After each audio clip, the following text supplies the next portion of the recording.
Hello, welcome to session 1 of circles. हमारा इस series का एक चैप्टर कंप्लीट हो गया है, दैट इज स्ट्रेट लाइन। दोनों वीडियो सेशंस भी हो गए हैं उसके और चैप्टर टेस्ट भी हो गए, राइट। तो अभी तक आपको आइडिया लग गया होगा कि अभी नेक्स्ट इस कोर्स से आप क्या एक्सपेक्ट कर सकते हो, ठीक है। तो बेस्ड ऑन दैट आप में से काफ़ी लोगों ने अपने लिए डिसीजन भी ले लिया होगा कि मुझे इस सीरीज के साथ कंटिन्यू करना है या नहीं करना, मेरे लिए फ़ायदेमंद लग रही है या नहीं लग रही, ठीक है। तो बस मैं एक चीज़ बता दूं आप लोगों को कि इस टाइम पे मोस्टली स्टूडेंट्स इस चीज़ के साथ स्ट्रगल करते हैं कि अगर मैं रिवीजन कर रहा हूं तो कोई भी चैप्टर रिवाइज करते हुए मुझे उसके कितने क्वेश्चंस की प्रैक्टिस करनी है, ठीक है। क्योंकि ज़्यादा हमारे पास टाइम नहीं है, बट क्वेश्चंस की प्रैक्टिस करना भी ज़रूरी होता है। तो हम नहीं डिसाइड कर पाते कि मैं कितने क्वेश्चंस की प्रैक्टिस करूं हर एक चैप्टर के लिए, ताकि वो सफिशियंट हो मेरी जेईई मेंस की प्रेपरेशन के लिए, राइट। तो ये सीरीज उसी चीज को ध्यान में रख के बनाई गई है कि जो स्टूडेंट्स उस चीज के साथ स्ट्रगल कर रहे हैं कि खुद के लिए रिवीजन स्ट्रेटेजी नहीं सोच पा रहे, नहीं डिजाइन कर पा रहे, तो आप विदाउट एनी डाउट इस सीरीज को फॉलो कर सकते हो, ठीक है। क्योंकि अगर आप देखो तो इस सीरीज के थ्रू आपके क्लास नोट्स भी रिवाइज हो रहे हैं, क्वेश्चंस की भी प्रैक्टिस हो रही है। 40 क्वेश्चन जैसे हमने वीडियो सेशंस में लिए थे, 25 क्वेश्चन आपके चैप्टर टेस्ट के, तो एक चैप्टर के 65 क्वेश्चंस की आपकी प्रैक्टिस हो गई है, ठीक है। And that is more than sufficient JEE mains की प्रेपरेशन के लिए। और मेन चीज उसमें सारे के सारे आपके कंसेप्ट्स भी कवर हो रहे हैं। और दूसरी मेन चीज कि जैसे हम टाइप्स आइडेंटिफाई करनी सीख रहे हैं, तो अगर आप थ्रू आउट इस चीज को फॉलो करते हो तो उससे आपकी टाइम मैनेजमेंट भी बेटर होगी, ठीक है। तो मेक श्योर कि अगर अभी आपने ये डिसाइड किया है कि आप इस चीज के साथ कंटिन्यू करते हो, तो स्टार्टिंग से लेके एंड तक आप इसको इसी तरीके से फॉलो करना जैसे आपको इंस्ट्रक्शंस मिली हैं, ठीक है। और ये चीज मैं आपको इंश्योर करता हूं कि जितनी आपकी इस कम टाइम में, इतने टाइम में, लिमिटेड टाइम में आपकी बेस्ट पॉसिबल तैयारी हो सकती है, ठीक है, वो आपकी इस सीरीज के थ्रू हो जाएगी। आपको कोई ऐसी फीलिंग नहीं आएगी कि मेरी ये वाली चीज मिस हो रही है इसमें से, राइट। प्रोवाइडेड आप रिलीजियसली इस चीज को फॉलो करो, सेशन अटेंड करने से पहले अपने क्लास नोट्स रिवाइज करके बैठो, जितने भी क्वेश्चंस यहाँ पे डिस्कस हो रहे हैं, जो आपको नहीं आते थे, कोई चीज़ आपको नहीं पता चली है, उसको दोबारा से देखो एक बार, ठीक है। तो अगर 65 क्वेश्चंस हो रहे हैं हमारे एक चैप्टर के, तो मेक श्योर कि उन 65 से रिलेटेड जितने भी कंसेप्ट्स हैं वो आपके रिवाइज हो रहे हैं, ठीक है। और उनसे रिलेटेड अगर कोई क्वेश्चन आ रहा है जेईई मेंस में, तो वो आप अटेंड कर पाओ, ठीक है।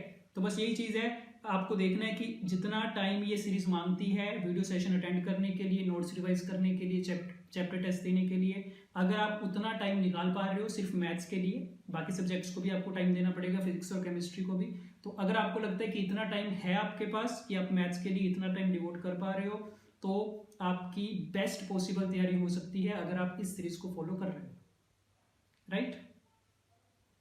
ओके, सो स्टार्ट कर रहे हैं सेशन नंबर 1 के साथ, circle.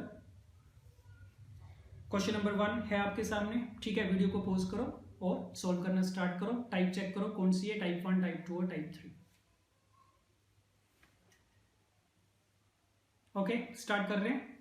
A circle of radius 5 has its center on the negative x-axis and passes through the point 2, 3. The intercept made by the circle on the y-axis. Okay, सबसे पहले ये तो मान के चलो सर्कल का जब भी क्वेश्चन आएगा तो हमें डायग्राम तो बनानी पड़ेगी उसकी, ठीक है। उसके बिना नहीं पता चलने वाला क्या हो रहा है। तो डायग्राम प्लॉट कर रहे हैं एक बार। सेंटर उसका नेगेटिव एक्स एक्सिस पे 2, 3 पॉइंट से पास कर रहा है। तो अगर इसको बनाना चाहें, ये मान लो सर्कल बन गया, ठीक है।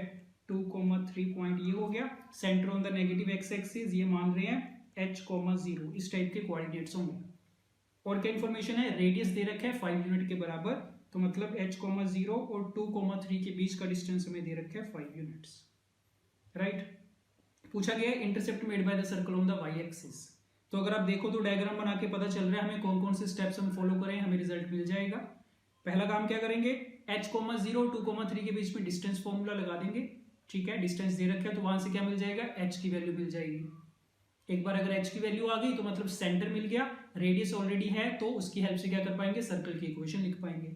और अगर सर्कल की इक्वेशन आ गई तो y एक्सिस पे इंटरसेप्ट फाइंड करने का डायरेक्ट फॉर्मूला होता है हमारे पास 2 टाइम्स √f² - c, उसकी हेल्प से इंटरसेप्ट मिल जाएगा, ठीक है। तो आसान है, पता है क्या कुछ करना है, तो बस कैलकुलेशन बची है, करते जाओ इसको। क्या बनेगा ये, डिस्टेंस फॉर्मूला से h - 2 का whole square plus 3 square equal to 5 square, क्या मिला h minus 2 whole square, 25 minus 9 कितना होता है 16, तो ये 16 बना। सो दोनों साइड पे square root, h minus 2 equal to plus minus 4। एक बार प्लस 4 रखेंगे h की वैल्यू कितनी 6 मिलेगी, एक बार रखो minus 4, so h equal to minus 2। ठीक, हमें पता है h comma 0 negative X axis पे है, तो इसका मतलब h की वैल्यू नेगेटिव, तो h इक्वल टू 6 होना नहीं अलाउड है। So h equal to minus 2 आ गया, तो सेंटर पता चल गया कितना माइनस 2,0, रेडियस ऑलरेडी पता था 5 के बराबर। यहाँ से क्या मिल जाएगा, सर्कल की इक्वेशन मिल जाएगी। तो लिख सकते हैं x plus 2 whole square plus Y square equal to 5 square, that is 25।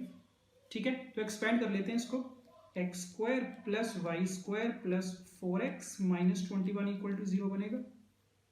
अब देख लो, पूछा था intercept on the Y axis, तो अगर तुम फॉर्मूला लगाओगे 2 times under root f square minus c, f की वैल्यू कितनी दिख रही है, वाई वाली टर्म तो है ही नहीं है, तो एफ की वैल्यू 0 माइनस सी की वैल्यू माइनस 21, तो ये मिल गया विच इज इक्वल टू कितना 2 स्क्वायर रूट 21। तो बस ये रिजल्ट आ गया, चेक कर लो ऑप्शन में होना चाहिए। सो 2 under root 21। Okay, let's start. Let A be the center of the circle and B and D are points on the circle. Tangents be drawn at B and D which meet at C, then area of quadrilateral ABCD. ऐसे questions भी किए होंगे आप लोगों ने। एक circle दे रखा है, बना रहे हैं इसको, ये सर्कल हो गया, इसके ऊपर एक पॉइंट B 1,7, एक पॉइंट D 4,-2। ठीक है, चेक करने की नहीं जरूरत है, दे रखे सर्कल के ऊपर है। तो B और D से टेंजेंट्स बनाई गई हैं, तो मान लो ये B से बनने वाली टेंजेंट है, ये D से बनने वाली टेंजेंट आगे जाके मीट करेंगी। कौन सी पॉइंट पे मीट कर रही है, C पॉइंट पे। ठीक है, A is the centre of the circle, circle की इक्वेशन है, तो वहां से सेंटर और रेडियस तो पता चल ही जाएगा। तो देख लो यहाँ से A के कोऑर्डिनेट्स कितने आएंगे 1,2, राइट, और रेडियस भी अगर तुम कैलकुलेट करोगे तो कितना बनेगा 4 + 1 5 के बराबर आ जाएगा, रेडियस इज 5। ठीक है, तो एरिया ऑफ क्वाड्रिलेटरल एबीसीडी पूछा गया हमसे, तो ये तरीका हमें पता है कैसे करेंगे ना। एरिया ऑफ क्वाड्रिलेटरल कैसे फाइंड करते हैं, इनको ज्वाइन करते हैं आपस में सी और ए को। तो एरिया ऑफ क्वाड्रिलेटरल एबीसीडी क्या होता है, 2 times area of triangle BCA, 2 times area of triangle ABC, और ये हमें पता है 90 डिग्री होता है, तो ये तो राइट एंगल ट्राइंगल है। तो बस पहला काम क्या करते हैं ना, सी पॉइंट के कोऑर्डिनेट्स फाइंड कर लेते हैं किसी तरीके से। ठीक है, और उसके लिए सर्कल की इक्वेशन है, पॉइंट बी है, तो हम लिख सकते हैं equation of tangent at B, equation of tangent at B कैसे लिखी जाती है टेंजेंट की इक्वेशन, अगर पॉइंट सर्कल के ऊपर है तो t = 0 से लिखी जाएगी। ठीक है, लिख रहा हूं मैं एक बार, तो x × x1 + y × y1 होता है, so this would B x × x1 + y × y1। x को रिप्लेस करते हैं x + x1/2 से, तो ये बनेगा -x + 1, और y के साथ कितना आएगा -2 times y + 7, right, constant term का कुछ नहीं करना, -20 = 0। तो ये पता होना चाहिए हमें t = 0 का मतलब क्या होता है। ठीक, तो इसको सिंप्लीफाई करना, ये आपको इक्वेशन मिलेगी y = 7। तो b पे टेंजेंट की इक्वेशन लिख ली हमने t = 0 से, और सेम तरीके से टेंजेंट की इक्वेशन हम d पे भी तो लिख सकते हैं। So equation of tangent eight d, फिर से t = 0 लगाना, डायरेक्ट रिजल्ट लिख रहा हूं मैं, ये मिलेगा आपको 3x - 4y = 20। ठीक है, दोनों टेंजेंट्स की इक्वेशन आ गई। अब सी पॉइंट के लिए क्या करेंगे, दोनों को सोल्व कर लेंगे, इंटरसेक्शन पॉइंट है उनका, तो इंटरसेक्शन पॉइंट भी मैं लिख रहा हूं डायरेक्टली। इन दोनों इक्वेशंस को अगर तुम सोल्व करोगे तो सी पॉइंट जो मिलेगा दैट इज 16,7। ठीक है, अब इसके बाद कुछ नहीं बचा, एक बार सी पॉइंट मिल गया उसमें 16,7। अब एरिया ऑफ ट्रायंगल के लिए क्या कर रहे हैं, सी बी वाला डिस्टेंस फाइंड कर सकते हैं, distance B C, distance formula से कितना आएगा 16 - 1 आएगा 15, 225 आ जाएगा, और ये ठीक है तो 15 आ जाएगा ये तो बी सी वाला डिस्टेंस 15 हो गया। तो यहाँ से क्या फाइंड कर सकते हैं, area of triangle ABC find कर सकते हैं। So area of triangle ABC कितना, half into base into height, right angle triangle है, तो हाफ इंटू 5 × 15 कितना मिला 75/2। ट्राइंगल का एरिया आ गया, क्वाड्रिलेटरल के एरिया के लिए क्या कर देंगे, इसका डबल कर देंगे, तो area of quadrilateral ABCD = 75, right. 75 square units. ठीक है, okay, let's start. The circle of radius 1 touching the pair of lines, एक पेयर ऑफ लाइंस की इक्वेशन दे रखी है, x is greater than 0 has the equation. ठीक है, तो एक सर्कल जिसका रेडियस दे रखा है और दे रखा है ये इन दो लाइंस को टच करके जा रहा है, तो मतलब इनकी टेंजेंट्स की इक्वेशन दे रखी है, तो हमसे सर्कल की इक्वेशन पूछी गई है। तो सबसे पहले तो क्या करो ना, ये जो लाइंस दे रखी हैं, पेयर ऑफ लाइंस, चेक करते हैं कि इनकी सेपरेट इक्वेशंस हम फाइंड कर पाएंगे कि नहीं कर पाएंगे। तो देख सकते हो फैक्टराइज हो जाएगा, ये कितना बनेगा 12x स्क्वायर माइनस 12 इंटू 12 144 होता है, तो ये स्प्लिट हो जाएगा -16 और -9 में, राइट। तो यहां से फैक्टराइज करके आपको दो लाइंस मिल जाएंगी, one is 3x minus 4y equal to 0 and other is 4x minus 3y equal to 0। तो ये दो लाइंस मिल गई हमें। ठीक है, दोनों की दोनों ओरिजिन से तो जाएंगी, इसको चाहो तो ऐसे अगर लिखना चाहो क्या बनेगा, ये y equal to 3/4x and y equal to 4/3x, ये दो लाइंस आ रही हैं। ठीक है, इन दोनों को टच करके जाएगा सर्कल, तो इसको अगर हम बनाएं तो ये मान लो एक लाइन हो गई है और ये दूसरी लाइन। ठीक है, ये एक 3/4 स्लोप वाली होगी, ये 4/3 वाली है और ये बनेगी 3/4 वाली। अब इनको टच करने वाला जो सर्कल होगा ना, वो या तो फर्स्ट क्वाड्रेंट में होगा या फिर थर्ड क्वाड्रेंट में होगा। ठीक है, बट क्वेश्चन में दे रखे हैं that x is greater than 0, इसका मतलब फर्स्ट क्वाड्रेंट के सर्कल की बात हो रही है। तो अगर हम यहाँ पे इनको टच करता हुआ एक सर्कल बनाए, तो मान लेते हैं कि ये एक सर्कल है जिसकी इक्वेशन हमें फाइंड करनी है। ठीक है, रेडियस इसका हमें दे रखा है, तो मान लो ये point of contact is B, this is D and this is centre O। तो रेडियस हमारे पास कितना 1 के बराबर है। तो बस करना क्या है, सेंटर हमें फाइंड करना है किसी तरीके से, तभी सर्कल की इक्वेशन मिल पाएगी। ठीक है, तो देखते जाना क्या कर रहे हैं। इसको नाम अगर मैं A दे दूं, ओरिजिन को A और O को ज्वाइन करते होते हैं। अब ये चीज हमें पता है कि ये अगर थीटा है ना, तो ये भी थीटा होता है, तो इसका मतलब AO वाली जो लाइन है that is the angle bisector of the lines AB and AD। और AB और AD की इक्वेशंस तो हमारे पास है ही, ये कंबाइंड इक्वेशन ये, और इसकी हेल्प से हमें एंगल बाइसेक्टर की इक्वेशन भी फाइंड करनी आती है। तो इसके एंगल बाइसेक्टर की इक्वेशन फाइंड कर रहा हूं मैं, कितनी होती है ये x square minus Y square upon a minus B. a minus B की वैल्यू कितनी है इस केस में, 0 है ना, 0 equal to X Y upon H, H की वैल्यू कितनी -25/2। ठीक है, अब ये जो डिनोमिनेटर में 0 है, इससे घबराना नहीं है, क्या करते हैं इसको क्रॉस मल्टीप्लाई कर देते हैं राइट हैंड साइड पे, तो क्या मिल जाएगा हमें X square minus Y square equal to 0, जिसका मतलब क्या y इक्वल टू एक्स या फिर y इक्वल टू -x। तो इसका मतलब ये कि जो हमें दो गिवन लाइंस हैं उनके एंगल बाइसेक्टर्स वाली जो लाइंस होंगी उसमें से एक y इक्वल टू एक्स वाली होगी और एक y इक्वल टू -x वाली। और डायग्राम से हमें क्लियरली पता चल रहा है कि हमें कौन सी चाहिए, y इक्वल टू एक्स वाली। तो AO की इक्वेशन हमें मिल गई y इक्वल टू एक्स।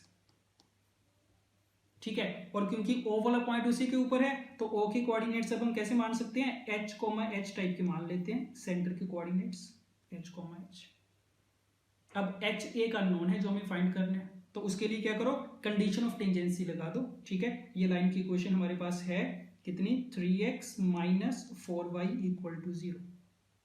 तो कंडीशन ऑफ टेंजेंसी के लिए हम क्या करेंगे कि h, h वाले पॉइंट से इस लाइन का जो डिस्टेंस है वो किसके बराबर होगा, 1 के बराबर होगा, रेडियस के बराबर। तो लगा रहे हैं कंडीशन ऑफ टेंजेंसी, कितना मिलेगा ये हमें, this is 3h minus 4h, देखते जाओ, अपॉन में square root of 3 square plus 4 square करेंगे तो 5 आएगा, इस सारे का मॉडुलस इक्वल टू रेडियस कितना 1।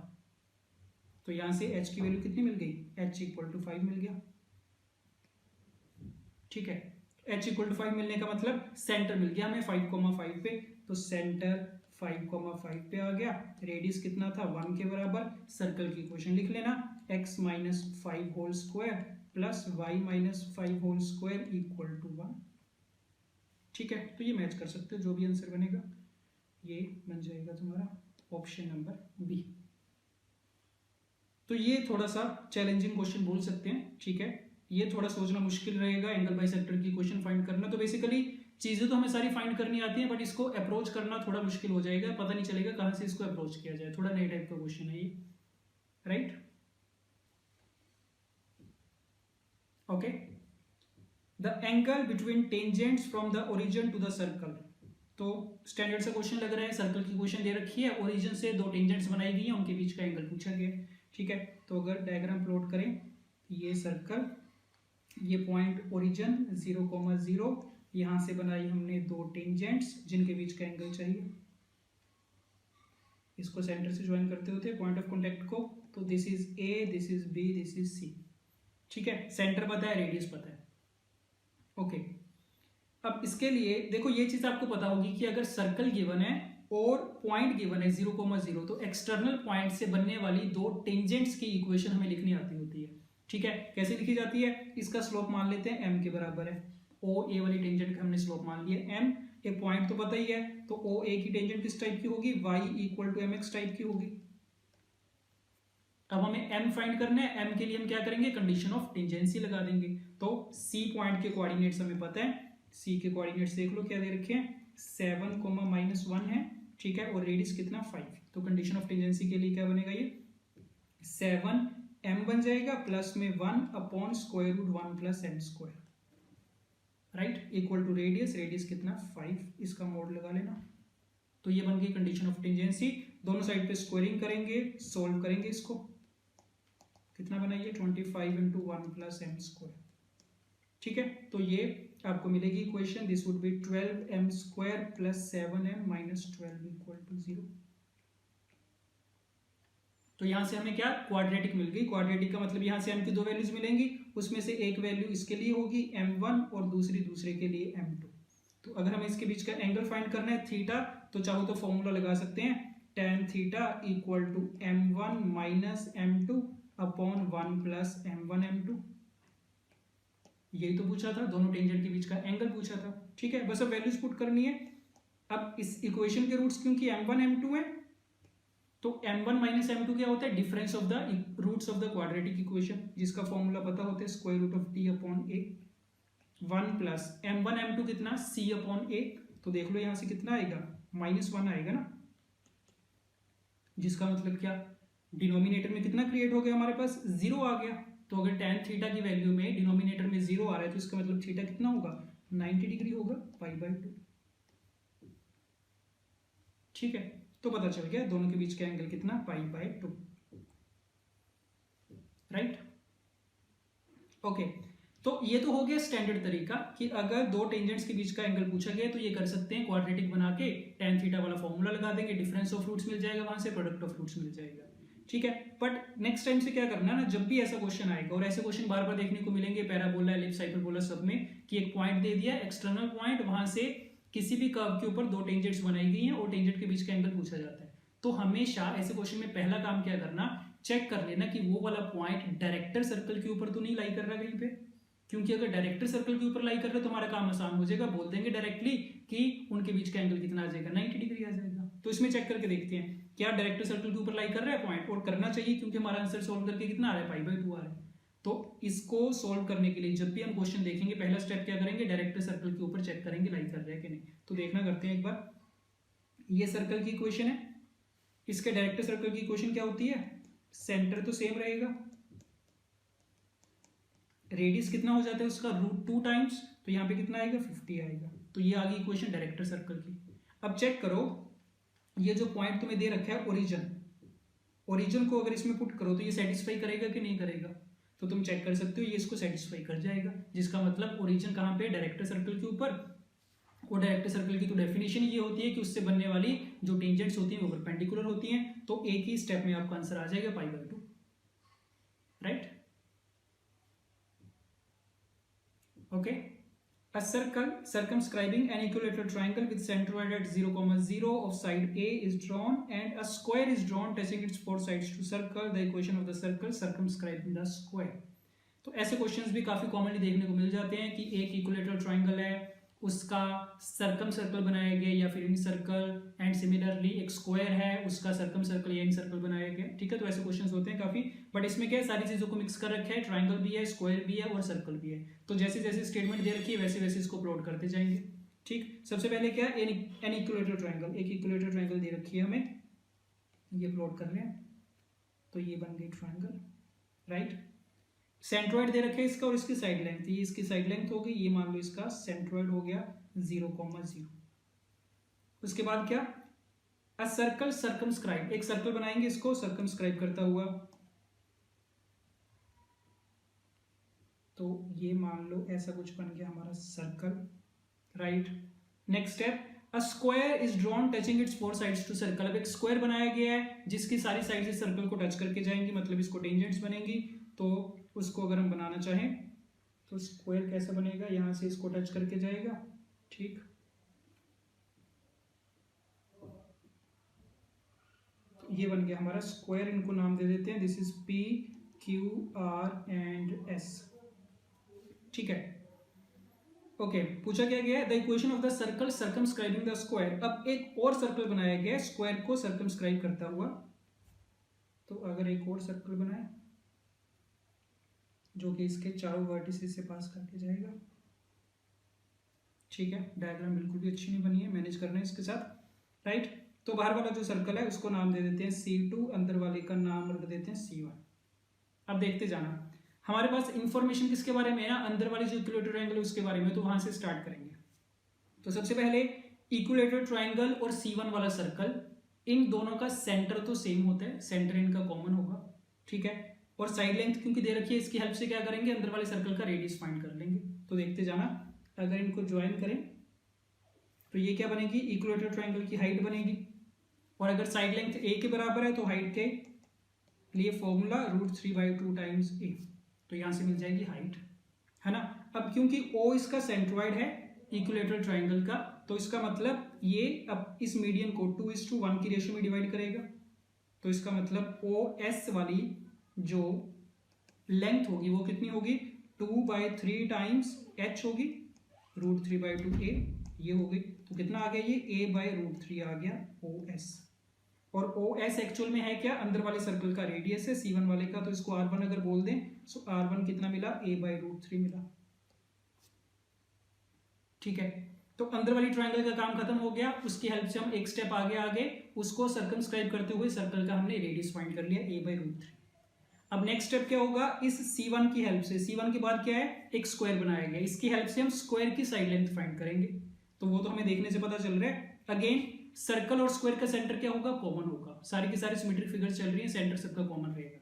अब होगा क्या, O वाला जो पॉइंट है ये स्क्वायर का भी सेंटर है, ठीक है, और O से लेके यहां तक का ये सारा डिस्टेंस हमें कितना मिल गया, a/√3 रेडियस के बराबर मिल गया, ठीक है। और इतना ही डिस्टेंस नीचे भी होगा स्क्वायर के लिए a/√3 का, तो इसका मतलब स्क्वायर की जो साइड लेंथ L अगर इसको बोल दें, इसकी कितनी हो जाएगी, डबल हो जाएगी, 2a/√3,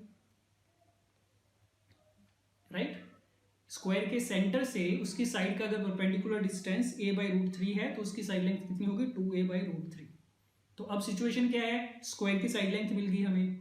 अब आ जाओ बाहर वाले स्क्वायर पे और बाहर वाले सर्कल पे, तो स्क्वायर की साइड लेंथ पता है, इसकी हेल्प से बाहर वाले सर्कल का रेडियस फाइंड किया जाएगा, ठीक है। तो उसके लिए करेंगे क्या, P और R को अगर हम ज्वाइन करें ना, डायग्राम सही नहीं बनेगी, ये सेंटर O से जाएगा, ठीक है, क्योंकि ये डायगोनल है स्क्वायर का और उसका सेंटर क्या है, O है, यहां से जाएगा।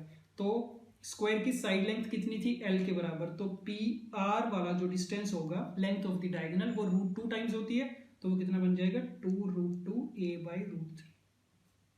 तो ये हमें क्या मिल गया, लेंथ ऑफ डायगोनल मिल गई स्क्वायर की, और यही PR वाली लेंथ क्या है, बाहर वाले सर्कल का डायमीटर है, तो बाहर वाले सर्कल का रेडियस कितना मिल गया, इसको 2 से डिवाइड करके √2a/√3, ठीक है। तो अब बाहर वाले सर्कल का रेडियस आ गया हमारे पास, और सेंटर तो सबका ही कॉमन चल रहा था, तो सेंटर उसका भी कितना होगा, 0,0। तो बस इक्वेशन लिख पाएंगे कितनी, x² + y² = R2 का स्क्वायर, ये बनेगा, ठीक है। क्रॉस मल्टीप्लाई अगर करो, 3x² + 3y² = 2a², option number B, ठीक है। तो क्वेश्चन तो आसानी था, कोई मुश्किल तो था नहीं, बस ये था कि इसमें स्टेप्स थोड़े ज्यादा हो गए क्योंकि इसने काफी चीजें दे रखी थी मिक्स करके, right. Let's start. A circle with centre in the first quadrant is tangent to, दो लाइंस दे रखी हैं जिनकी वो टेंजेंट है, एंड द वाई एक्सिस को भी टच करके जा रहा है. Let h comma k be the centre of the circle. If the value of h plus k is equal to this then the value of a plus b. तो basically हमें circle का centre find करना है और उसकी हमें तीन tangents दे रखी हैं, दो तो लाइंस दे रखी हैं और तीसरी जो लाइन दे रखी है वो कौन सी है, वाई एक्सिस दे रखी है. ठीक है, तो सबसे पहले तो जब भी ये सिचुएशन होती है कि सर्कल वाई एक्सिस को टच कर रहा है, इसको कैसे यूज किया जाएगा इस इंफॉर्मेशन का. अगर ये सर्कल है ना वाई एक्सिस को टच कर रहा है, इसका सेंटर अगर एच कोमा के है तो इसका रेडियस कितना होगा, ये वाला डिस्टेंस कितना होगा, एच ही तो होगा. तो इसका मतलब हमने मान लिया कि सेंटर तो इसका एच कोमा के, और क्योंकि फर्स्ट क्वाड्रेंट में तो रेडियस कितना प्लस एच के बराबर आ जाएगा. ठीक है, इतनी इंफॉर्मेशन है हमारे पास. ठीक है, अब इसके बाद y equal to X plus 10 भी इसकी टेंजेंट है. तो जब भी टेंजेंट की इक्वेशन दे रखी होती है करते क्या है, कंडीशन ऑफ टेंजेंसी लगाते हैं. तो कंडीशन ऑफ टेंजेंसी लगाओ इस पे. लाइन की इक्वेशन क्या है, x minus Y plus 10 equal to 0. इसका डिस्टेंस हम h कोमा k से फाइंड करके किसके बराबर करेंगे, रेडियस के बराबर. तो कितना मिलेगा यहाँ से, h minus K plus 10 upon root 2 equal to radius that is h. इसका मोड ले लेना, h तो पॉजिटिव ही है. ठीक है, सिमिलरली जो दूसरी लाइन है x minus Y minus 6 equal to 0, उस पर भी कंडीशन ऑफ टेंजेंसी लगाना. तो यहां से कितना मिलेगा, h minus K minus 6 upon root 2 का मोड इक्वल टू h. तो ये सारी चीजें आपस में बराबर आ गई हैं.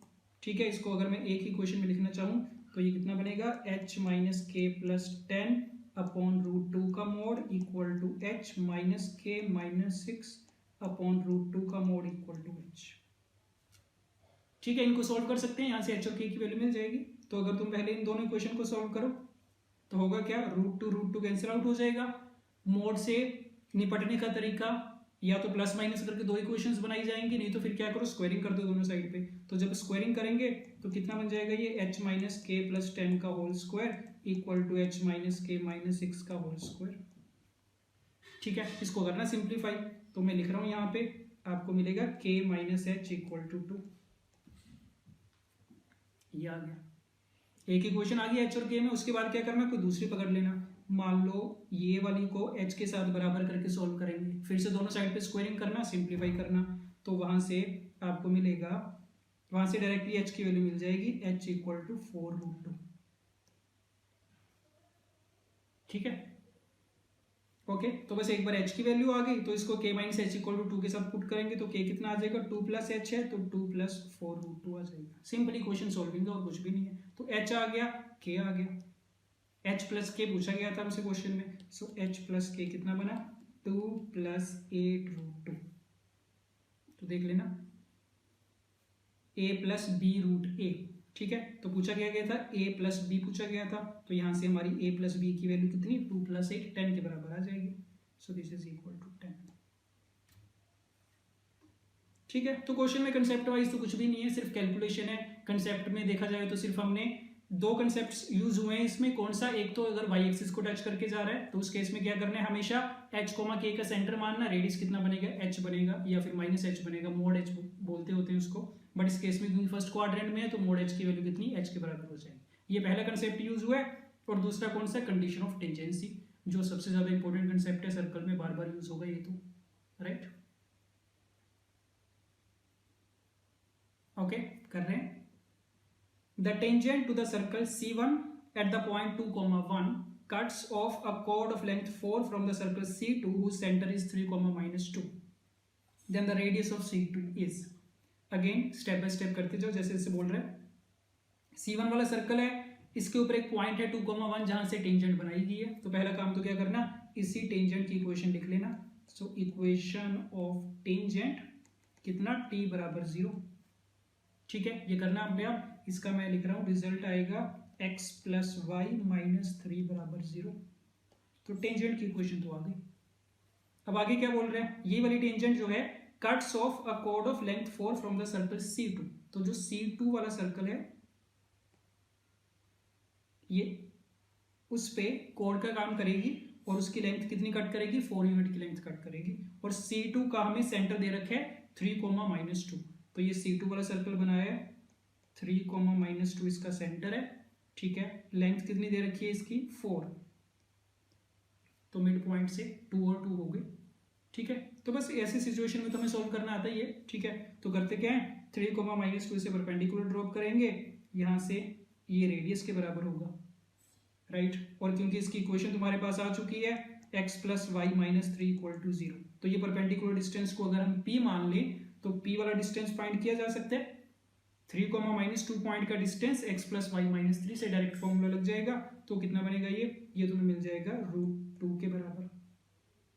ठीक है, अब उसके बाद पाइथागोरस लगा देंगे इस वाली ट्रायंगल में, तो पाइथागोरस से क्या मिला, r² = p² प्लस दिस 6 आ गया, r की वैल्यू कितनी मिली, √6।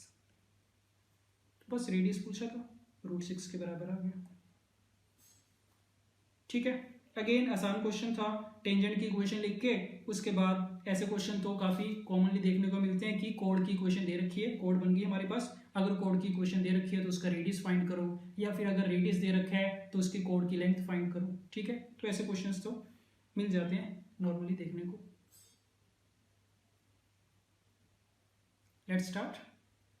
The chords of contact of the pair of tangents to the circle drawn from any point on the line pass through the point। अब इसकी क्वेश्चन की statement को देख के समझ में आ जाना चाहिए, जब भी ऐसी सिचुएशन होती है कि पूछा जाता है कि कौन से पॉइंट से पास करेगी, तो हमेशा वो फैमिली ऑफ लाइंस का कंसेप्ट बनेगा, और कौन सी फॉर्म बनेगी, L1 + λ L2 = 0 बनेगी।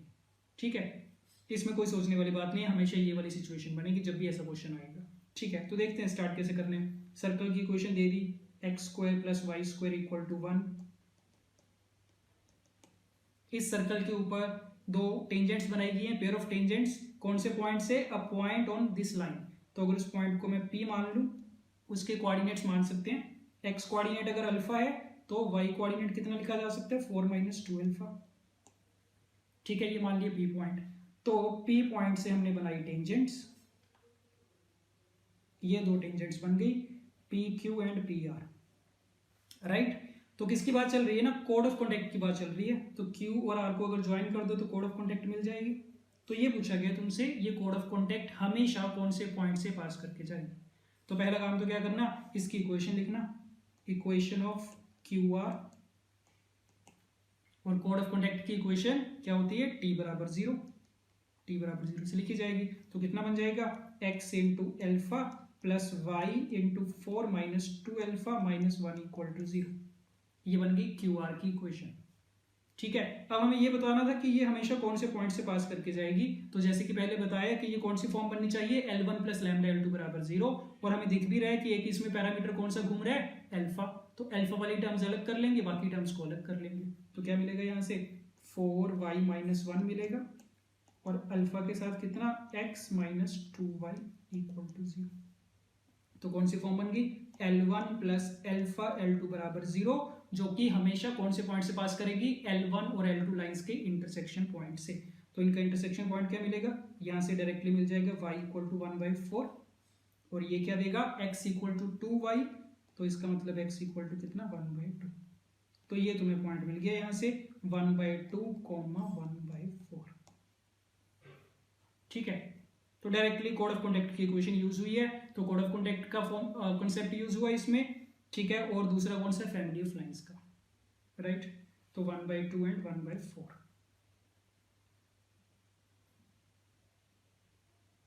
Okay, the point on a circle nearest to the point P is at 4 unit distance and the farthest is Q 6,5, then the equation of the circle is।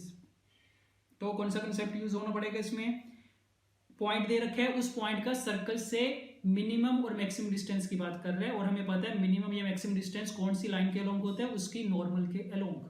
ठीक है, तो देखना diagram बना रहे हैं, एक सर्कल जिसकी इक्वेशन हमें नहीं पता, पूछी गई है। तो ये अगर सर्कल है, एक पॉइंट दे दिया P 2,1,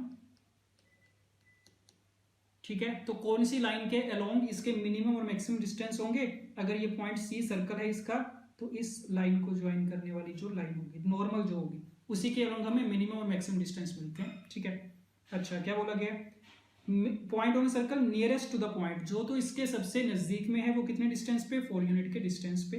तो ये वाला पॉइंट जो सबसे पास होगा, ये डिस्टेंस कितना दे रखा है, 4 unit. And the farthest point is 6,5। तो सबसे दूरी वाला ये पॉइंट, इसकी बात हो रही है, ये दे दिया तुम्हें 6,5। और पूछा क्या गया, इक्वेशन ऑफ द सर्कल पूछी गई है। ठीक है, इस पॉइंट को कुछ नाम देते हैं, आर का नाम दे दिया इसको। ठीक है, अब इक्वेशन ऑफ सर्कल तुम अगर ऑप्शंस में देखो तो पता चल रहा है सर्कल की इक्वेशन कौन सी फॉर्म में दे रखी है ना, असल में डायमीटर फॉर्म में दे रखी है। तो हम भी कोशिश करेंगे डायमीटर फॉर्म में लिख लें। ठीक है, उसके लिए क्यू पॉइंट तो हमारे पास ऑलरेडी है ही है, बस किसी तरीके से हमें आर पॉइंट फाइंड करना पड़ेगा। राइट, तो आर पॉइंट फाइंड करने की ट्राई करते हैं। और क्योंकि डिस्टेंस दे रखा है, आर पॉइंट ऐसा पॉइंट है जो पी से 4 यूनिट के डिस्टेंस पे है, तो पैरामेट्रिक फॉर्म ऑफ लाइन का यूज करेंगे। ठीक है, तो देखना पी क्यू वाली जो लाइन है उसका स्लोप तो हमें दिख ही रहा है, फाइंड कर लेंगे कितना, 5 - 1 = 4, 6 - 2 = 4, कितना आ गया 1। तो इसका मतलब इस लाइन की इंक्लिनेशन कितनी हो जाएगी, 45 डिग्री। तो अब लाइन के लिए थीटा पता चल गया, पैरामेट्रिक फॉर्म का यूज कर लेना। तो आर पॉइंट के कोऑर्डिनेट्स कैसे होंगे, x1 + r cos theta and y1 + r sin theta. ठीक है, अब इसमें ध्यान रखना पड़ेगा प्लस का साइन ले या माइनस का, क्योंकि अगर माइनस का लोगे तो दूसरा पॉइंट तो मिल ही जाएगा उस केस में भी। बट हमें इसको ध्यान रखा करो, P पॉइंट है 2,1, Q पॉइंट है 6,5। तो हम कहां पे जा रहे हैं, ऊपर की तरफ जा रहे हैं। 2,1 से 6,5 कहां जाएगा, ऊपर की ओर जाएगा। तो ऊपर की ओर जाने का मतलब यहाँ पे हमेशा क्या लगेगा, प्लस का साइन लगेगा। जब भी नीचे जाना हो तो माइनस का साइन लेते हैं, ऊपर जाना हो तो प्लस का साइन लेते हैं। ठीक है, तो बस ठीक है, अब वैल्यूज पुट करो। x1 की वैल्यू कितनी 2, r की वैल्यू कितनी 1, cos 45 1/√2, y1 is 1, r is कितना 4 1/√2। तो कितने आ गए r के कोऑर्डिनेट्स, 2 + 2√2 एंड 1 + 2√2।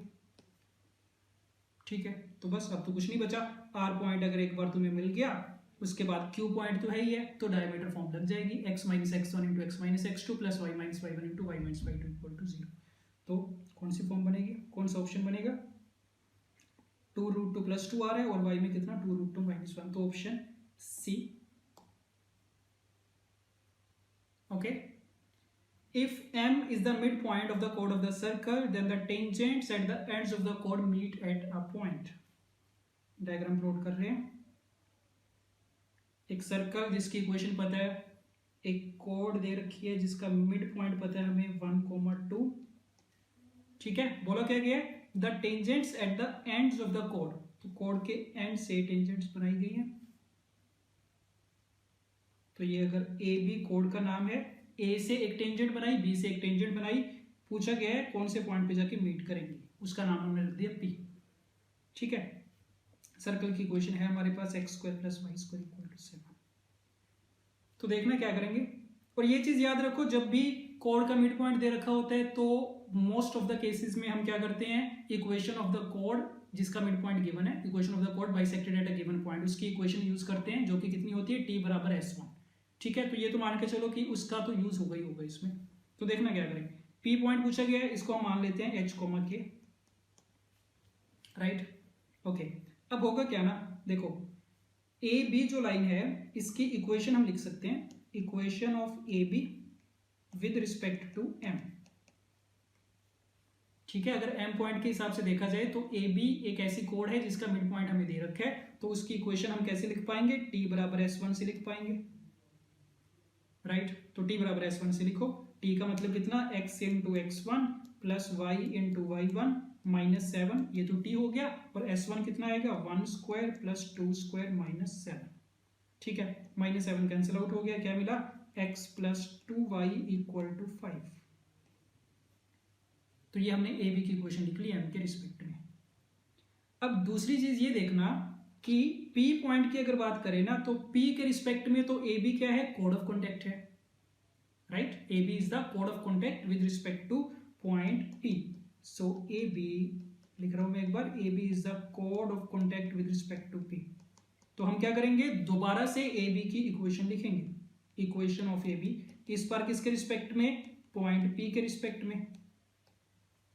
और क्योंकि कोड ऑफ कॉन्टेक्ट है, उसकी इक्वेशन कैसे लिखी जाती है, t = 0 से। अब पॉइंट कौन सा लेना है हमें, h, k, t = 0 अगर लगाओगे कितना मिलेगा, x × h + y × k = 7। ठीक है, तो हमारे पास दो इक्वेशंस आ गई हैं, ऊपर वाली का नाम अगर 1 है, इसका नाम अगर 2। तो दोनों की दोनों किसकी इक्वेशंस है, ए बी की ही तो इक्वेशंस हैं, तो मतलब दोनों इक्वेशंस आपस में क्या होंगी, आइडेंटिकल होंगी, आइडेंटिकल लाइंस को रिप्रेजेंट करेंगी। और अगर आइडेंटिकल लाइंस को रिप्रेजेंट करेंगे इसका मतलब उनके कोफिशिएंट्स की रेशियो आपस में बराबर हो जाएगी। तो कोफिशिएंट की रेशियो बराबर करनी है बस। एक्स के कोफिशिएंट्स की रेशियो अगर तुम देखोगे कितना आएगा, h/1, वाई के कोफिशिएंट्स की रेशियो कितनी, k/2 और कांस्टेंट टर्म 7/5। ठीक है, तो दो इक्वेशंस बनी, हमने बोला दोनों की दोनों ए बी की, तो ए बी को तो रिप्रेजेंट कर रही है, तो मतलब दोनों लाइंस क्या होगी, आइडेंटिकल, तो ratio of the coefficients is equal. तो यहां से देख लो h और k चाहिए था हमें, h कितना मिला 7/5 मिला और k कितना 14/5। तो ये आ गए पी पॉइंट के coordinates 7/5 and 14/5, option C. Let's start. If ये 4 पॉइंट्स दे रखे हैं, चारों एक ही जैसे हैं, ठीक है। Are 4 distinct points on a circle of radius 4, then a into B into C into D is equal to. पहली चीज तो सर्कल के बारे में क्या इन्फॉर्मेशन, उसका रेडियस दे रखा है, सेंटर नहीं दे रखा, तो मान लेंगे सेंटर इज h, k और सर्कल की इक्वेशन लिख लेते हैं। ऐसी बन जाएगी सर्कल की इक्वेशन। इसको एक्सपेंड करके लिखो, x² plus y² minus 2hx minus 2ky plus h² plus k² minus 16 equal to 0। ठीक है, ओके। अब इनका देखना कैसे यूज करेंगे। ये जो 4 पॉइंट्स है ना, और चारों एक जैसे देने का पर्पस क्या है, हम क्या बोल देंगे कि मान लो इस सर्कल के ऊपर एक कोई पॉइंट है, कैसा, अल्फा कोमा 1/अल्फा टाइप का, इसी नेचर के दे रखे हैं ना चारों पॉइंट्स, तो हमने उसको नाम दे दिया अल्फा, कि मान लो इसके ऊपर एक पॉइंट है अल्फा कोमा 1/अल्फा। अब अल्फा की टोटल 4 वैल्यूज हो सकती हैं, ए भी हो सकता है, बी भी हो सकता है, सी भी हो सकता है, डी भी हो सकता है। ठीक है, तो अल्फा कोमा 1/अल्फा वाला पॉइंट इसके ऊपर है, इसको सेटिस्फाई करवाएंगे इक्वेशन को। कितना बनेगा, बस एक्स की जगह अल्फा रखना है, वाई की जगह 1/अल्फा, तो दिस वुड बी 2k/अल्फा plus h² plus k² minus 16 equal to 0। Alpha square से मल्टीप्लाई सारी इक्वेशन को, minus 2k alpha and plus में कितना h² plus k² minus 16 alpha square equal to 0। तो क्या मिला हमें, अल्फा में 4 डिग्री की इक्वेशन मिल गई, बाई क्वाड्रेटिक मिल गई। और हमें ये पता है कि इसके जो 4 रूट्स होंगे ना, वो कौन कौन से होने चाहिए, यही तो होने चाहिए, A B C and D. ठीक है, तो बस पता है इसके 4 रूट्स हैं ए बी सी डी। अब क्वेश्चन में पूछा गया था ए बी सी डी का प्रोडक्ट, तो इसका मतलब 4 डिग्री की इक्वेशन के लिए हमें क्या बताना है, प्रोडक्ट ऑफ रूट्स बताना है, S4 बताना है। तो S4 कितना आ जाएगा, जो कांस्टेंट टर्म है डिवाइड में अल्फा की पावर 4 का कोफिशिएंट, तो 1/1 कितना 1 के बराबर आ गया। ठीक है, तो बस यही चीज है, इसमें आसान है, प्रोवाइडेड अगर हमें अप्रोच पता है कैसे करना है। ठीक है, तो ऐसे भी क्वेश्चंस कॉमन है, देखने को मिल जाते हैं। तो बस पहचान इनकी यही है कि 4 पॉइंट से चारों के चारों एक ही फॉर्म के दे रखे थे, तो हमने क्या किया, एक जनरल पॉइंट अल्फा कोमा 1/अल्फा मान लिया और बोल दिया कि जो वहां से इक्वेशन बनेगी उसके 4 रूट्स होंगे। उसके बाद डायरेक्टली प्रोडक्ट ऑफ रूट्स का फॉर्मूला लगाया गया। ठीक है, okay. A variable chord is drawn through the origin to the circle, then the locus of the center of the circle drawn on this chord as diameter। बना रहे diagram, circle की equation दे रखी है, x² plus y² minus 2x equal to 0। क्या बोला गया, variable code is drawn through the origin. अब ओरिजिन हमें पता है सर्कल की इक्वेशन को सेटिस्फाई कर रहा है, तो इसी के ऊपर कहीं पे होगा, तो मान लेते हैं ये ओरिजिन है 0,0। यहां से कोड बना लिया हमने, ओ ए मान लेते हैं कोड। ठीक है, अब क्या बोला गया ना, the locus of the centre of the circle, कौन सा सर्कल, ड्रॉन ऑन दिस कोड एज डायमीटर। तो इसी कोड को डायमीटर लेके अगर एक सर्कल बनाया जाए, तो उसका जो सेंटर होगा, centre, locus of centre of this circle, उस सर्कल के सेंटर का लोकस पूछा गया, तो क्या बोल देंगे कि ओ ए को डायमीटर लेके बनाने वाला जो सर्कल होगा उसका सेंटर कहां पे होगा, इस कोड का मिड पॉइंट ही तो होगा। तो इसको अगर मैं h, k मान लूं, तो इसी पॉइंट का तो लोकस पूछा गया। ठीक है, तो इनडायरेक्टली क्या बोल रहा है कि इस सर्कल की जो कोड है उसके मिड पॉइंट का लोकस बताओ, और जब भी मिड पॉइंट का लोकस बताना होता है वही t = s1 यूज करेंगे। तो बस देखना करेंगे क्या, ए ओ की इक्वेशन लिख रहे हैं, इक्वेशन ऑफ लाइन ए ओ, कितनी, t बराबर s1, कौन से पॉइंट के रिस्पेक्ट में, m पॉइंट के रिस्पेक्ट में। तो सर्कल की इक्वेशन है, देख लो क्या बनेगा, x into h plus y into k minus a times x plus h, ये तो हो गया t। और s1 कितना बनेगा, एच स्क्वायर प्लस के स्क्वायर माइनस 2ah, ये बन गई कॉर्ड की इक्वेशन। अब क्योंकि ये कहां से पास करके जा रही है, 0,0 से पास कर रही है, तो इसको सेटिस्फाई करवा दो 0,0।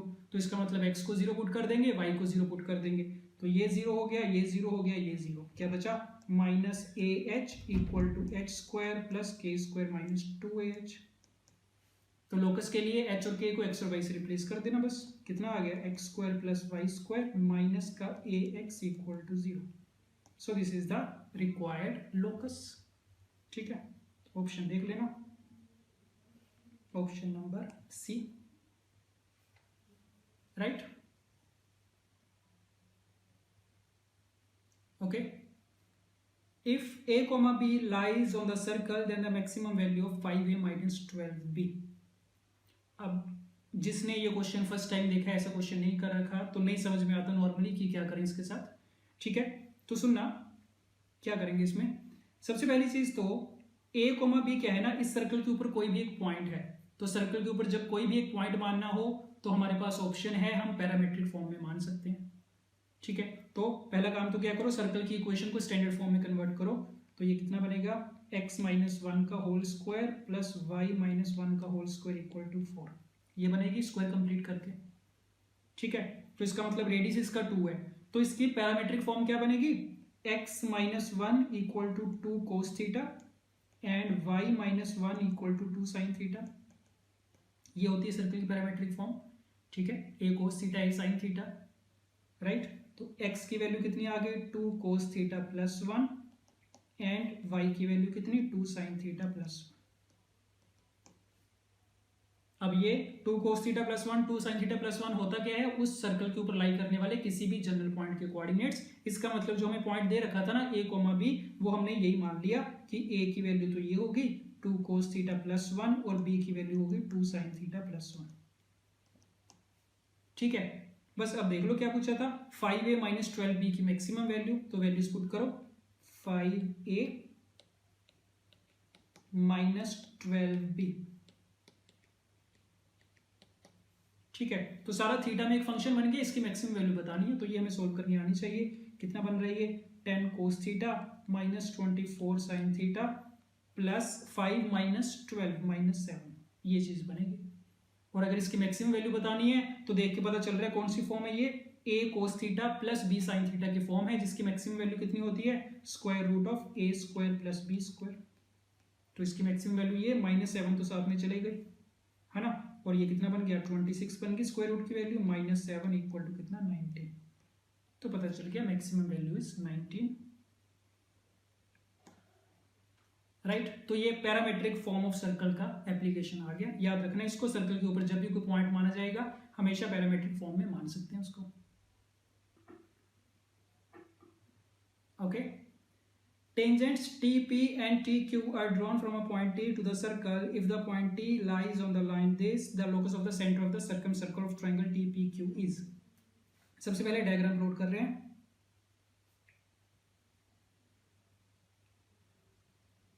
ये बन गया circle x square plus Y square equal to A square.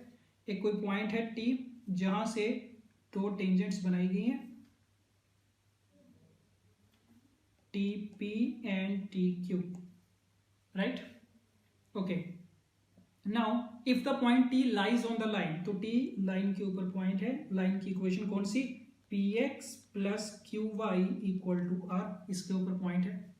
ठीक है, ओके, तो पूछा क्या गया, locus of the centre of the circumcircle of triangle TPQ। तो TPQ वाली जो ट्राइंगल बनेगी इसका सर्कमसर्कल का सेंटर। ठीक है, ओके, तो हो सकता है अब तक समझ में आ गया हो। ठीक है, कंसेप्ट कौन सा यूज होगा इसमें, देखना, TPQ का जो सर्कम सर्कल होगा, अगर हम यहां पे ऐसे ड्रॉ करें, the circum circle of triangle TPQ, ये हमेशा गिवन सर्कल के सेंटर से पास करके जाता है। ठीक है, ये प्रॉपर्टी होती है, नहीं पता था तो याद रख सकते हो नेक्स्ट टाइम से। टी पॉइंट से हमने दो टेंजेंट्स बनाई, T P and T Q, तो टी पी क्यू वाली जो ट्राइंगल बनेगी उसका सर्कम सर्कल हमेशा गिवन सर्कल के सेंटर से पास करके जाएगा, जो कि हमें पता है कितना 0,0, राइट। ये तो होगी पहली चीज। दूसरी चीज ये, अगर हम इनको ज्वाइन करें ना, सी पी को ज्वाइन कर दें और सी क्यू को ज्वाइन कर दें, तो ये एंगल 90 होगा, ये एंगल 90 होगा, टेंजेंट और रेडियस के बीच का एंगल, ठीक है। तो इससे ये पता चल रहा है कि जो टी सी वाली लाइन होगी वो होगी क्या, डायमीटर होगी सर्कल की, सर्कम सर्कल की, इसका नाम अगर हम C1 रख दें तो T C will be the diameter of the circle C1, right. Okay, अब हमसे पूछा गया था इसी सर्कल के सेंटर का लोकस तो पूछा गया था। अब अगर टी सी डायमीटर है तो इसका सेंटर अगर m मान ले, इसका लोकस पूछा है h, k मान लेते हैं, तो इसका मतलब इसका जो सेंटर होगा वो एक्चुअल में क्या होगा, टी और सी का मिड पॉइंट होगा, क्योंकि टी सी क्या है, डायमीटर है, ठीक है। तो बस यही कंसेप्ट है इसमें, बाकी तो सारी कैलकुलेशन बचेगी। अब करेंगे क्या, टी पॉइंट दे रखे तो मैं इस लाइन के ऊपर टी पॉइंट के कोऑर्डिनेट्स अगर हम मान ले अल्फा कोमा बीटा, और मिड पॉइंट फॉर्मूला से h कितना मिलेगा, अल्फा अपॉन 2 और k कितना, बीटा अपॉन 2, राइट। और क्योंकि अल्फा कोमा बीटा वाला पॉइंट हमें पता है लाइन के ऊपर है, p x plus q y equal to r, इसको सेटिस्फाई करेगा, तो p alpha plus q beta equal to r. हमें चाहिए क्या था, लोकस चाहिए, तो मतलब हमें एच और के में रिलेशन चाहिए, तो क्या करो, अल्फा की वैल्यू पुट कर दो, कितनी आएगी 2h के बराबर, और बीटा की वैल्यू कितनी 2k इक्वल टू आर, ठीक है। तो एच और के में सारा रिलेशन आ गया, इसको एक्स और वाई से रिप्लेस कर देंगे, लोकस मिल जाएगा 2px plus 2qy equal to r. This is the locus. Option number D, ठीक है। तो अगेन क्वेश्चन वैसे आसान था, प्रोवाइडेड अगर आपको ये प्रॉपर्टी पता है, ठीक है। टी पी क्यू ट्राइंगल का जो सर्कम सर्कल होगा वो सर्कल के सेंटर से पास करके जाएगा, और टी और सेंटर को ज्वाइन करने वाली जो लाइन होगी that line will be the diameter of the circum circle. Let's start. If ये हमें एक रिलेशन दे रखा है L और M में, and the line Lx plus m y plus 1 equal to 0 touch is the fix circle, then circle के बारे में पूछा गया है, सर्कल का सेंटर कहाँ पे होगा, रेडियस कहाँ पे होगा। अगेन अगर ऐसा क्वेश्चन पहले नहीं कर रखा तो मुश्किल है इसको उस टाइम पे सोच के कर पाना, ठीक है। तो देखना तरीका क्या है, इंफॉर्मेशन का ज्यादा नहीं लग रही देखने में, बस सिर्फ एक रिलेशन दे रखे हैं हमें L और M में, और पूछा क्या गया है कि ये वाली जो लाइन है कौन से सर्कल को टच करके जाएगी, उस सर्कल का सेंटर और रेडियस बताओ। तो अब क्योंकि सर्कल के बारे में कोई इंफॉर्मेशन नहीं है तो मान लेंगे कौन सा सर्कल है, स्टैंडर्ड वाला, x माइनस एच का whole square plus y minus k का whole square equal to r square, ठीक है। और ये दे रखा है कि ये जो लाइन है Lx plus m y plus 1 equal to 0, ये सर्कल की टेंजेंट है, तो हम क्या करेंगे, कंडीशन ऑफ टेंजेंसी लगा देंगे। तो देखना कंडीशन ऑफ टेंजेंसी मतलब कितना बनेगा, L into h plus m into k plus 1 upon square root of L square plus m square, इस सारे का मोड, ये हो गया सेंटर और लाइन के बीच का perpendicular distance equal to radius mod r, right. इसको करना सिंप्लीफाई, स्क्वायरिंग करके l h plus m k plus 1 whole square equal to r square into l square plus m square, ठीक है। इसको सिंप्लीफाई करके जो इक्वेशन बनेगी वो लिख रहे हैं, एल स्क्वायर वाली टर्म इसका कोफिशिएंट मिलेगा h square minus r square, m square का coefficient k square minus r square, l m का कोफिशिएंट मिलेगा 2hk, एम का कोफिशिएंट इज 2k, एल का coefficient is 2h plus 1 equal to 0।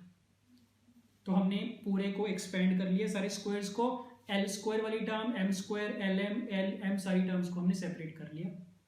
अब जो हमें रिलेशन गिवन था एल और एम में, इनसे हम कंपेयर करेंगे, ठीक है। तो देखना 4l square minus 5m square plus 6l plus 1 equal to 0, तो इन दोनों को आपस में कंपेयर कर रहे हैं। कंपेयर करने का मतलब सारे कोफिशिएंट्स आपस में क्या कर देंगे, उनकी रेशियो बराबर कर देंगे। अब क्योंकि दोनों की कांस्टेंट टर्म तो बराबर ही है, प्लस वन है, इसका मतलब बाकी सारे कोफिशिएंट्स को भी क्या होना पड़ेगा, बराबर होना पड़ेगा। तो देखना इक्वेट कर रहे हैं, एल स्क्वायर का कोफिशिएंट इक्वेट करेंगे तो क्या रिलेशन मिलेगा, h square minus r square equal to 4, m square वाला इक्वेट करो, k square minus r square equal to -5, l m वाली टर्म का यहाँ पे 2hk है, बट हमारे गिवन रिलेशन में तो lm वाली टर्म है ही नहीं है, तो इसका मतलब इसका कोफिशिएंट 0 होना पड़ेगा। ये 0 हो गया। m वाली टर्म हमारे रिलेशन में नहीं है, बट यहाँ पे 2k है, तो इसको 0 कर देंगे। l का कोफिशिएंट इसमें 2h है, तो 2h किसके बराबर आएगा, 6 के बराबर, और 1 इक्वल टू 1 तो है ही। इतने रिलेशन आ गए हमारे पास। ठीक है, तो देखते जाओ। यहाँ से क्या मिला, h इक्वल टू 3 मिला। यहाँ से कितना मिला, k बराबर 0 मिला। h आ गया, k आ गया, किसी में पुट कर दो r आ जाएगा। तो इसमें अगर मैं h की वैल्यू पुट करूँ कितना, 9 minus r square equal to 4, तो आर स्क्वायर कितना आ गया 5, तो रेडियस कितना मिल गया, √5 मिल गया। तो सारी इंफॉर्मेशन आ गई। सर्कल का सेंटर ही तो माना था हमने h कोमा के, रेडियस r माना था, तो सेंटर कितना मिल गया 3,0 और रेडियस कितना √5। तो बस देख लो ऑप्शन में कौन सा मैच करेगा, the radius of the circle is √5। ठीक है, तो ये एक तरीका हो सकता है ऐसे क्वेश्चन को सॉल्व करने का कि सर्कल के बारे में कोई इन्फॉर्मेशन नहीं थी, तो हमने उसकी इक्वेशन मान ली, जनरल इक्वेशन वाली। ठीक है, तो उसके बाद तो वही कंडीशन ऑफ टेंजेंसी लगा के दोनों को आपस में कंपेयर किया गया। ये तो हो गया एक तरीका, जनरल तरीका हो गया ये तो। ठीक है, नहीं तो ऐसे क्वेश्चन को करने के एक शॉर्टकट है हमारे पास। ठीक है, तो देखना करेंगे क्या उसमें, मेथड नंबर 2। अब ये क्वेश्चन जिस हिसाब से डिजाइन किया जाता है ना, ये वही होता है कि अल्टीमेटली तो हमें कंडीशन ऑफ टेंजेंसी लगानी पड़ती है। ठीक है, अब हम करेंगे क्या ना, ये जो इसने रिलेशन दे रखा है 4l² minus 5m² plus 6l+1 वाला, इसी को हम थोड़ा सा मैनिपुलेट करके ना उस फॉर्म में कन्वर्ट करेंगे, ताकि हमें वो कंडीशन ऑफ टेंजेंसी वाली फॉर्म में दिखना शुरू हो जाए।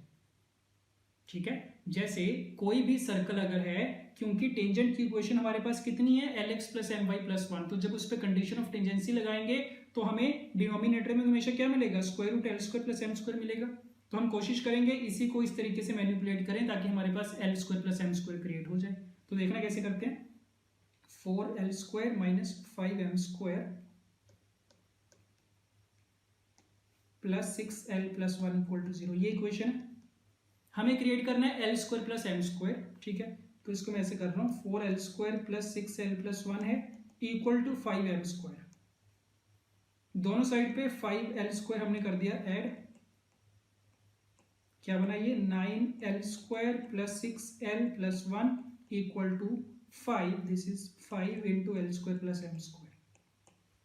तो l² प्लस m² तो क्रिएट हो गया, और लेफ्ट हैंड साइड पे देख सकते हो क्या बन रहा है, ये 3l+1 का होल स्क्वायर है इक्वल टू कितना, 5l² प्लस m²। ठीक है, और कंडीशन ऑफ टेंजेंसी में हमें चाहिए होता है √l² प्लस m², तो दोनों साइड पे स्क्वायर रूट ले लो और इसको उसी फॉर्म में लिख लो। तो स्क्वायर रूट लेके कैसे लिख पाओगे इसको, कैसे लिखा जाएगा ये। ठीक है, अब अगर इसको तुम सोच के देखो कि लाइन थी जो हमारे पास, जो टेंजेंट थी वो कौन सी थी, lx + my+1 इक्वल टू 0। तो अगर मैं तुमसे ये बोलूं कि ये एक टेंजेंट है और एक कोई भी सर्कल है, जब तुम इस लाइन की उस सर्कल के साथ कंडीशन ऑफ टेंजेंसी लगा रहे हो तो तुम्हें ये चीज मिल रही है, तो तुम देख के क्या बता पाओगे कि उस सर्कल का सेंटर कहां पे रहा होगा, 3,0 पे रहा होगा। तभी ये वाली चीज क्रिएट होगी, परपेंडिकुलर डिस्टेंस ये इसके बराबर बनेगा, और उसका रेडियस कितना आ जाएगा, √5 के बराबर आ जाएगा। ठीक है, तो ये दूसरा तरीका है ऐसे क्वेश्चन को करने का, यहाँ से कम टाइम लगेगा। ठीक है, पता चल ही रहा है देख के। तो इसमें बस ये थोड़ी सी मैनिपुलेशन करनी पड़ेगी, l² प्लस m² क्रिएट करना पड़ेगा, और एक होल स्क्वायर आपके पास अपने आप क्रिएट हो जाएगा। दोनों साइड पे स्क्वायर रूट लोगे तो कंडीशन ऑफ टेंजेंसी दिखनी शुरू हो जाएगी, तो उसको अगेन रिलेट कर सकते हैं जो तुम्हें लाइन दे रखी है, टेंजेंट की इक्वेशन दे रखी है उससे। ठीक है, let's start. If the chord of contact of tangents drawn from a point on the circle to the circle touches the circle, तो 3 सर्कल दे रखे हैं और ये पता चल रहा है तीनों के तीनों कंसेंट्रिक हैं। तो अगर इसको बनाया जाए, पहला circle, then second and then third, तो x² plus y² equal to a² वाले सर्कल के ऊपर एक पॉइंट से दूसरे सर्कल के ऊपर टेंजेंट्स बनाई गई हैं। ठीक है, तो सबसे बाहर वाला सर्कल होगा x² plus y² equal to a², तो बाहर वाले का रेडियस a है, ऐसे लिख रहा हूं मैं। इसके ऊपर किसी पॉइंट से बनाई हमने 2 टेंजेंट्स, तो ये 2 टेंजेंट्स तुम्हारी बन गई इस तरीके से। ठीक है, किसके ऊपर बनाई गई है, रेडियस b वाले के ऊपर। ये होगी पहली स्टेटमेंट। और क्या बोला गया है, इनकी जो कोड ऑफ कॉन्टेक्ट बनेगी, कोड of contact of this tangents touches another circle x square plus Y square equal to c square. तो यहाँ से बनने वाली जो कोड ऑफ कॉन्टेक्ट होगी ना वो तीसरे सर्कल को टच करके जाएगी जिसका रेडियस कितना सी और सबका सेंटर कितना 0,0। तो ये सिचुएशन है, तीन कॉन्सेंट्रिक सर्कल्स हैं, सबसे जो बाहर वाला सर्कल है उससे अपने अंदर वाले सर्कल के ऊपर दो टेंजेंट्स बनाई और उनसे बनने वाली जो कोड ऑफ कॉन्टेक्ट है वो अंदर वाले सर्कल को टच करके जा रही है। ठीक है, तो हमें ए बी सी के बीच में रिलेशन पूछा गया है, A P G P H P किसमें होंगे। तो स्टार्ट करते हैं, जैसे जैसे स्टेप्स दे रखे हैं वैसे वैसे करते जाओ। सबसे पहले सबसे बाहर वाले सर्कल के ऊपर एक पॉइंट मानना है पी, तो कैसे माना जाएगा, पैरामेट्रिक फॉर्म में ए कोस थीटा ए साइन थीटा, ये पॉइंट मान लिया। अब इस पॉइंट से हमें क्या बनानी है, कोड ऑफ कॉन्टेक्ट बनानी है ए बी, जो कि तीसरे सर्कल को टेंजेंट बनेगी। तो इक्वेशन ऑफ ए बी लिख सकते हैं, राइट। और ए बी है क्या, कोड ऑफ कॉन्टेक्ट है, ठीक है। तो उसकी इक्वेशन कैसे लिखी जाएगी, टी बराबर 0 से लिखी जाएगी। और कौन से सर्कल के ऊपर टेंजेंट्स बनाई गई है, x square plus Y square equal to b square, तो उसके रिस्पेक्ट में लगाया जाएगा टी इक्वल टू 0, राइट। तो बस टी इक्वल टू 0 से क्या मिलेगा, x into a cos theta plus y into a sine theta equal to b square. ठीक है, तो अगर तुम, मैं फिर से रिपीट कर रहा हूं, अगर बीच वाले सर्कल को देखो x square plus Y square equal to b square, तो उसके रिस्पेक्ट में तुम्हें क्या मिलेगा कि पी वाला पॉइंट एक एक्सटर्नल पॉइंट था जहां से तुमने दो टेंजेंट्स बनाई है और वहां से क्या बन रहा है, कोड ऑफ कॉन्टेक्ट बन रही है। तो इसका मतलब कोड ऑफ कॉन्टेक्ट की इक्वेशन के लिए वहां पे हमने क्या लगा दिया, टी बराबर 0 लगा दिया। अच्छा, अब ये जो कोड ऑफ कॉन्टेक्ट आ गई, ये हमें क्या दे रखे, तीसरे सर्कल को टच कर रही है, इसका मतलब ये क्या बन रही है, टेंजेंट बन रही है। कौन से सर्कल को, x square plus Y square equal to c square को, ये दे रखा है। अब एक लाइन है, एक सर्कल है, तो टेंजेंट दे रखी है, तो कंडीशन ऑफ टेंजेंसी लग जाएगी। सो कंडीशन ऑफ टेंजेंसी लगाना, इसका सेंटर 0,0 पे, तो 0,0 का इस लाइन से डिस्टेंस कितना आएगा, b square upon square root of a square cos square theta plus a square sine square theta equal to कितना, रेडियस इसका कितना है, मोड ऑफ सी। ये चीज बन गई कंडीशन ऑफ टेंजेंसी। ठीक है, अब नीचे डिनोमिनेटर में तुम क्या देखोगे, ए स्क्वायर कॉमन है, कोस square theta plus sign square theta तो 1 हो जाएगा, तो ये कितना आ जाएगा, मोड ए आ गया, ये कितना आ गया, मोड सी। और क्वेश्चन में तुम्हें दे रखा है ए बी सी सारे के सारे पॉजिटिव नंबर्स हैं, तो मोड ए को ए लिख सकते हैं, मोड सी को सी, तो कितना मिल गया, b square equal to a c, which is the condition for GP. So A B c are in GP. ठीक है, ओके, देखते हैं। The line meets the circle at points a and b, बना लेते हैं साथ में। ये एक सर्कल है, एक लाइन है जो इनको ए और बी दो पॉइंट्स पे मीट कर रही है, और लाइन की इक्वेशन हमें दे रखी है x plus y plus 1 equal to 0। ठीक है, सर्कल की इक्वेशन भी दे रखी है। If C lies on the circle, C एक कोई दूसरा पॉइंट है, तीसरा पॉइंट है, then the locus of the orthocentre of triangle ABC, तो एबीसी वाली जो ट्राइंगल बनेगी इसके ऑर्थो सेंटर का लोकस पूछा गया। ठीक है, तो मान लेते हैं कि इसका जो ऑर्थो सेंटर है वो कहाँ पे होगा, यहाँ से अगर तुम परपेंडिकुलर ड्रॉप करोगे तो यहाँ पे कहीं पे पॉइंट है एच कोमा के। ठीक है, तो एबीसी ट्राइंगल के ऑर्थो सेंटर का लोकस हमने मान लिया एच कोमा के, इसका लोकस चाहिए हमें। ठीक है, अब इसको सुनना ध्यान से, और ये भी चांसेस हैं कि आपको ये चीज़ पहले से ना पता हो। ठीक है, तो इसके लिए भी प्रॉपर्टी क्या होती है कि अगर सर्कल के अंदर कोई ट्राइंगल बनाई गई है, एबीसी एक ट्राइंगल इसके अंदर है जैसे, तो उसका जो ऑर्थो सेंटर होता है ना एच, उसकी अगर तुम ए बी वाली कोड में इमेज लोगे तो image of that ortho centre will lie on the circle. तो एच की जो इमेज आएगी ए बी वाली लाइन में वो इसी सर्कल के ऊपर आएगी, एच डैश। ठीक है, इस प्रॉपर्टी को याद रखना। सर्कल के अंदर एक ट्राइंगल बनाई गई है, उस ट्राइंगल का जो ऑर्थो सेंटर होगा एच, उस एच की अगर तुम किसी भी कोड में इमेज ले लोगे, अगर बीसी में भी इमेज लेते तो वो जो इमेज आती इसी सर्कल के ऊपर आनी थी। इस प्रॉपर्टी को याद रखना। ठीक है, प्रूव इसको किया जा सकता है बट करने की जरूरत नहीं है, ज्योमेट्री से हो जाएगा, ये 9th 10th में करते होते हैं ऐसे क्वेश्चन। ठीक है, तो बस कुछ नहीं करना। अब तो एच कोमा के हमने मान रखा है पॉइंट, लाइन की इक्वेशन पता है x plus y plus 1 equal to 0, तो हमें इमेज तो फाइंड करनी आती है एक पॉइंट की एक लाइन में, तो इसकी इमेज फाइंड करना। ठीक है, अपने आप, और वो किसकी टर्म्स में आएगी, एच और के की टर्म्स में आएगी, तो वो मैं लिख रहा हूँ डायरेक्टली, ये बनेगी -k-1 -h-1, right. Image find कर सकते हैं अपने आप। ओके, एक बार अगर इसकी इमेज आ गई उसके बाद हम क्या बोल देंगे कि जो एच डैश वाला पॉइंट है, क्योंकि सर्कल के ऊपर लाई कर रहा है, तो इसका मतलब सर्कल की इक्वेशन को क्या करेगा, सेटिस्फाई करेगा। तो सर्कल में सेटिस्फाई करवा देना बस इसको, x की जगह रखते जाना -k-1 और y की जगह आ जाएगा -h-1, तो ये बन जाएगा, ये सेटिस्फाई करवा दिया। ठीक है, उसके बाद वही है, सिंप्लीफाई करना है इसको, और लास्ट में h और k की जगह रिप्लेस कर देंगे x एंड y। ठीक, तो इसको सिंप्लीफाई करके तुम्हें मिल जाएगा x² + y² + x - y = 8। तो वैसे क्वेश्चन में कुछ नहीं है, बस ये प्रॉपर्टी अगर आपको पता है तो फिर तो आराम से हो जाएगा, अदरवाइज थोड़ा मुश्किल हो सकता है ये करना। ठीक है, तो option number c. Okay, if line does not intersect any member of circles at two distinct points where a is a parameter, then the maximum value of mod of a + 4। वैसे तो कहने को तो इसने मेंबर ऑफ सर्कल्स दे रखा है, मतलब यहां से अगर तुम a की वैल्यू चेंज करते जाओगे अलग अलग सर्कल मिलते जाएंगे। ठीक है, बट हम करेंगे क्या, इसको एक ही सर्कल मान के चलेंगे, राइट। तो एक सर्कल दे रखा है x² + y² - ax = 0, इसका सेंटर और रेडियस हम फाइंड कर सकते हैं, और दे रखे कि ये जो लाइन है ना, ये इसको दो डिस्टिंक्ट पॉइंट्स पे नहीं इंटरसेक्ट करेगी, तो इसका मतलब या तो इसकी टेंजेंट बन रही होगी या फिर इसके बाहर से चली जाएगी, ये दो पॉसिबिलिटीज हैं। ठीक है, लाइन की इक्वेशन है x + y - 2 = 0। तो बस यही कंडीशन लगानी है, और इस कंडीशन के लिए हमें पता है क्या करेंगे कि अगर लाइन उस सर्कल की टेंजेंट है या उसके बाहर है, इसका मतलब उस लाइन का सर्कल के सेंटर से जो परपेंडिकुलर डिस्टेंस होगा वो या तो रेडियस के बराबर होगा या फिर रेडियस से ज्यादा हो सकता है। तो इसका मतलब जो परपेंडिकुलर डिस्टेंस है दोनों के बीच का, इसको हम कर देंगे ग्रेटर देन और इक्वल टू रेडियस। बस ये कंडीशन लगानी है, बाकी कैलकुलेशन है। ठीक है, तो कर सकते हैं। सेंटर इसका कहाँ पे होगा, a/2, 0 पे, और रेडियस कितना, a/2 ही होगा मोड के साथ।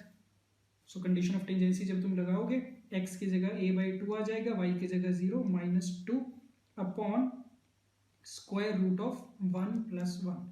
दिस इज ग्रेटर देन और इक्वल टू रेडियस कितना, अगेन मोड ऑफ a/2। ठीक है, इनइक्वालिटी है, यहाँ पे भी मोड होता है, तो दोनों साइड पे स्क्वायरिंग कर सकते हैं। स्क्वायरिंग करना, ये बन जाएगा a/2 - 2 का स्क्वायर ग्रेटर देन, मोड की जरूरत नहीं है, स्क्वायर हो गया, ग्रेटर देन और इक्वल टू √2 कितना, 2 हो गया, और ये हो गया a²/4। ठीक है, उसके बाद इसको सिंप्लीफाई करना, सिंप्लीफाई करके मैं लिख रहा हूं, ये तुम्हें मिलेगा a² + 8a - 16 < ≤ 0। इतना सिंप्लीफाई कर सकते हैं। हमसे पूछा गया था a + 4 की मैक्सिमम वैल्यू, तो देख सकते हैं यहां से क्या कर रहे हैं, स्क्वायर कंप्लीट कर रहे हैं। कितना बनेगा ये, a + 4 का होल स्क्वायर -32 बन जाएगा। सो a + 4 होल स्क्वायर < ≤ 32। ठीक है, दोनों साइड पे अगर तुम स्क्वायर रूट ले लो तो यहाँ पे मॉडुलस ऑफ a + 4 आ जाएगा, यहाँ पे कितना 4√2। तो क्या पता चला, मैक्सिमम वैल्यू इज 4√2। दिस कुछ भी नहीं था इसमें तो। ठीक है, कंडीशन ऑफ टेंजेंसी हमें पता होती है, ये पता होता है कि लाइन सर्कल को दो पॉइंट्स पे कब इंटरसेक्ट करेगी, ये पता होता है कि सर्कल के बाहर से कब चली जाएगी। हमेशा करते क्या है, परपेंडिकुलर डिस्टेंस और रेडियस को कंपेयर किया जाता है। स्टार्ट कर रहे हैं। If P is an interior point of the circle which neither touches nor intersects the axis, then the set for P is। Okay, point P है, दे रखे है, सर्कल के अंदर लाई कर रहे हैं, तो कौन सा कंसेप्ट यूज होगा, position of a point with respect to circle. तो इसका मतलब S1 कितना होगा इसके लिए, <0, ये तो पहली कंडीशन। और क्या दे रखा है, circle neither touches nor intersects the axis, तो इसका मतलब सर्कल जो है एक्स एक्सिस को ना तो इंटरसेक्ट करेगा ना टच करेगा, सिमिलरली ना तो वाई एक्सिस को इंटरसेक्ट करेगा ना टच करेगा। और इसके लिए कंडीशन क्या होती है, अगर एक्स एक्सिस को इंटरसेक्ट या टच ना करे तो उसके लिए कंडीशन g² - c <0, और y के लिए अगर इंटरसेक्ट भी नहीं कर रहा, टच भी नहीं कर रहा, तो f² - c <0। तो ये तीन कंडीशंस होती हैं। ठीक है, तो बस और कुछ नहीं है, इनइक्वालिटी है, सोल्व करना है, तीन कंडीशंस है, 1 बाय 1 सोल्व करना। तो देख लो, s1 <0 करोगे कितना बनेगा, ये 2 का स्क्वायर + 8² - 2 × 2 + 4 × 8 - p <0। तो यहाँ से तुम्हें मिल जाएगा p ग्रेटर देन 96। ये होगी पहली कंडीशन। ठीक है, सेकेंड कंडीशन अगर लगाओगे जी स्क्वायर माइनस सी लेस देन 0 वाली, तो इससे क्या होगा, g की वैल्यू कितनी है -1 के बराबर, तो 1 माइनस p की वैल्यू कितनी -p लेस देन 0। तो यहाँ से कितना मिल गया, p is less than -1। Second condition आ गई। एंड सिमिलरली जब तुम थर्ड कंडीशन लगाओगे एफ स्क्वायर माइनस सी, तो एफ की वैल्यू कितनी 2 के बराबर, so 2 square minus of minus P less than 0 which means P is less than -4। तो ये तीन सॉल्यूशंस आ गए तुम्हारे पास p के लिए। और क्योंकि तीनों कंडीशंस को साइमल्टेनियसली ट्रू कराना है तो तीनों का क्या करेंगे, इंटरसेक्शन लेंगे। तो देख के बता दो तीनों का इंटरसेक्शन क्या आएगा। एक बंदा बोल रहा है 96 से बड़ा होना चाहिए p, दूसरा बोल रहा है -1 से छोटा, तो इसका मतलब p की कोई भी कॉमन वैल्यू नहीं मिलेगी तुम्हें, सो इंटरसेक्शन इज 5। ठीक है, तो बस इसमें अगेन दो कंसेप्ट यूज हो गए हैं, पोजीशन ऑफ पॉइंट का और दूसरा ये कि अगर सर्कल एक्स एक्सिस को नहीं इंटरसेक्ट कर रहा, तो जैसे हम बोलते होते हैं ना length of intercept on x axis कितनी 2√g² माइनस सी, तो अगर वो इंटरसेक्ट ही नहीं कर रहा इसका मतलब यहां से कोई वैल्यू नहीं मिलेगी तुम्हें लेंथ ऑफ इंटरसेप्ट की, तो उस केस में g² माइनस सी क्या हो जाएगा, नेगेटिव हो जाएगा। और अगर एक्स एक्सिस को टच कर रहा है तो ये इक्वल टू 0 हो जाएगा, right. Okay, one last question. If the chord of the circle subtends an angle of, this is an angle of measure 45 degree at the major segment, then the value of m is, chord की equation दे रखी है, circle की equation दे रखी है, y equal to mx plus 1। ठीक है, और गिवन क्या है ना कि ये वाली chord इसकी मेजर सेगमेंट पे 45 डिग्री का एंगल सबटेंड कर रही है। तो मान लो यहाँ पे मेजर सेगमेंट पे कहीं पे भी दिखा सकते हैं, ये एंगल दे रखे तुम्हें 45 डिग्री, ए बी मान लो इसको, ये मान लेते हैं पी। ठीक है, अब पहली चीज तो देख के पता चल रहा है, प्रॉपर्टी यूज करेंगे कि अगर सरकमफ्रेंस पे पी पे 45 डिग्री का एंगल सबटेंड हो रहा है तो इसके सेंटर पे कितना एंगल सबटेंड होगा, 90 डिग्री का, तो यहाँ पे 90 डिग्री का एंगल सबटेंड होगा। तो ये इन्फॉर्मेशन आ गई। पूछा गया एम की वैल्यू पूछी गई है, इन्फॉर्मेशन सारी है हमारे पास। सर्कल का सेंटर कहाँ पे है, 0,0 पे, और रेडियस कितना 1 के बराबर, राइट। करेंगे क्या, ओ से यहाँ पे परपेंडिकुलर ड्रॉप करेंगे। अब क्योंकि एंगल ए ओ भी 90 था, ये हाफ हो जाता है, ये बन जाएगा 45 डिग्री, ये भी 45 डिग्री है, तो इसका मतलब ए ओ एम वाली ट्राइंगल क्या बन गई, एक आइसोसेलेस और राइट एंगल ट्राइंगल बन गई। ठीक है, और क्योंकि उसका हाइपोटेन्यूज 1 है तो ओ एम की वैल्यू कितनी आ जाएगी, 1/√2, ए एम भी कितना आ जाएगा, 1/√2 आ जाएगा। सो अब ये हमारे पास चीज आ गई है, ओ एम इक्वल टू 1/√2।